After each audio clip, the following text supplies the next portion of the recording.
আসসালামু আলাইকুম। বিসমিল্লাহির রহমানির রহিম। মহিদুল ইসলাম রূপ গার্ডেনের সকলকে স্বাগত। আজকে আমার ড্রাগনের কিছু কাটিং ছিল, সেগুলো লাগানো পটিং করব। এর আগে আপনাদেরকে একটু দেখিয়েছি কিছু গাছ আমি পটিং করেছি। তো আজকের কাজে আমাকে সহযোগিতা করছে আমার ছোট আম্মা। সে হচ্ছে আমার কাজে সহযোগিতা করছে, অনেক সহযোগিতা করছে, সেটা তো আপনারা দেখে বুঝতে পারছেন। তো এই হচ্ছে আমার আজকের ম্যাটেরিয়ালস। এর মধ্যে কী কী আছে আমি ডিসক্রিপশনে দিয়ে দিব, দেখতে থাকুন। হ্যাঁ, এখানে বিভিন্ন ধরনের মাটির মিশ্রণ, সারের মিশ্রণ, জৈব সার, গোবর সার, ভার্মিকম্পোস্ট, বিভিন্ন ধরনের রাসায়নিক সার, ফাঙ্গিসাইড এবং দানাবিষ মিশ্রণ আছে।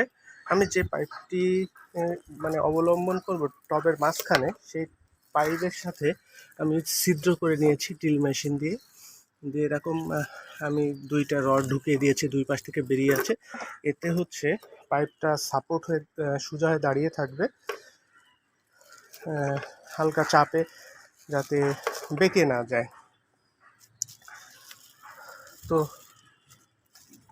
পরবর্তীতে আমি মাটিটা মিক্স ভালো করে এখন মিশাবো। মিশানোর পরবর্তীতে আবার ফিরে আসছি। দুঃখিত, মাত্রা নিচ্ছে, আপনাদেরকে গাছ দেখানোর কথা ছিল লাগানোর, কিন্তু আমি ভিডিওটা পোস্ট করা ছিল আর প্লে করতে মনে নাই। তো এ হচ্ছে গাছ লাগানো হয়ে গেছে আমার। এখন আমি জিও ব্যাগে এখন 2টা গাছ লাগিয়েছি, বাকিগুলো আছে আমার ফ্রুট ক্যারেটে। এই যে এইভাবে, এই যে এখান থেকে কাটিং করার পরে এখন কুশি বেরোচ্ছে। এটা আমি আগামী কয়েকদিনের মধ্যে এটার আগাটা এখান থেকে কেটে দিব, যাতে এখান থেকে কুশিগুলো বেরোয়, আমি সেই কুশিগুলো রাখবো। এই যে যেমন এটা কেটে দিয়েছিলাম, 1 সপ্তাহ হয়েছে, পাশ দিয়ে অসংখ্য কুশি বেরোচ্ছে। এই যে দেখতে পাচ্ছেন অসংখ্য কুশি বেরোচ্ছে। হ্যাঁ, আবার এটাতে একটু লাগাইতে হবে, এটা বাঁশের চটা লাগাইতে হবে। ও, এই হচ্ছে আমার মোটামুটি ড্রাগন। আর একটা ক্যারেট আছে ওই পাশে লাগানো আছে, ওটা এখন এখানে আনা হয়নি, ওটা আনতে হবে। এখন এই যে ড্রাগনটা আমি লাগিয়েছি, এটা দুইভাবে এখন করা যায়, ব্যবস্থা করা যায় এর ঝোলানোর জন্য। এটা উপরে টায়ার দিয়ে, আর একটা হচ্ছে এখন চায়না পদ্ধতি, একটা যেটা জাপানে বা চায়নাতে এই পদ্ধতিটা অনেক ভালো ব্যবহার হচ্ছে, এবং এতে অনেক গাছ বিষয়তে এরকম একটা পাইপ দিয়ে অবলম্বন দিয়ে দাঁড় করিয়ে তারপর দিয়ে দুই পাশ থেকে ডালগুলো ছড়িয়ে পড়বে। তাতে হবে কি, এখানে গাছের ঘনত্বটা ঠিক থাকবে এবং অনেক চারাও এখানে অনেক বেশি লাগানো যায়।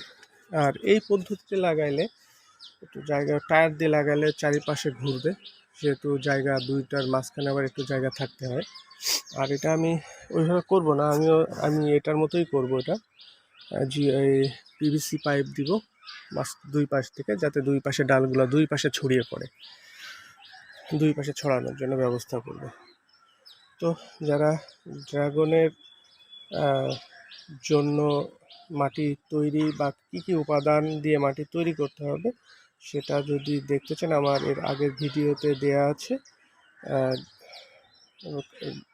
ওখান থেকে ভিডিওটা দেখে নেবেন, আশা করি উপকৃত হবেন। আর এইভাবে মাটি তৈরি করে ড্রাগন লাগাইলে আশা করি আপনার ফল অনেক ভালো হবে, ফলের সাইজ এবং ফলের স্বাদ অনেক ভালো হবে।